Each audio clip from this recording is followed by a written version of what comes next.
Facebook మాతృ సంస్థ meta భారీ లే ఆఫ్లకు సిద్ధమవుతుందా అంటే అవుననే చెప్తున్నాయి అంతర్జాతీయ మీడియా కథనాలు. దీనికి సంబంధించి ఎక్కడా కూడా కంపెనీ నుంచి ఎలాంటి అధికారిక ప్రకటన రాలేదు. కేవలం ఇవి వార్తల వరకే ఉన్నాయి.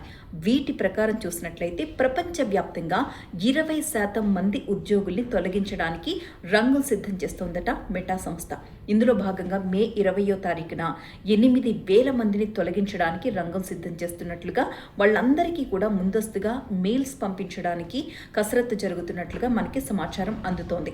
ఒకవేళ ఇది నిజమైతే 2022-23 తర్వాత ఆ సంస్థ భారీగా ఉద్యోగుల్ని తొలగించడం ఇదే అవుతుందన్నమాట.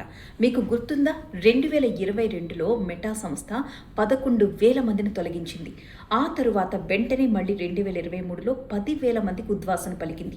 ఇప్పుడు 2026 మే 20వ తారీఖున 8,000 మంది కంటే ప్రపంచవ్యాప్తంగా ఉన్న సంస్థల్లో 10% మందిని తొలగించబోతున్నట్లుగా వార్తలు వెలువడుతున్నాయి. మరొక 10% మందిని ఈ సంవత్సరం చివరికల్లా తొలగిస్తారు అని చెప్తున్నారు. తాజాగా మెటా $600 బిలియన్ పెట్టుబడితో డేటా సెంటర్ల ఏర్పాటుకు రంగం సిద్ధం చేస్తోంది. ప్రస్తుతం మెటా సంస్థ ప్రపంచవ్యాప్తంగా ఏఐ రంగంలో భారీ పెట్టుబడులు పెడుతోంది. $600 బిలియన్ డేటా సెంటర్స్ కోసం వెచ్చించడానికి ప్రణాళికలు సిద్ధం చేస్తున్న ఈ తరుణంలో ఈ భారీ లే ఆఫ్లు అనేవి గమనార్హం.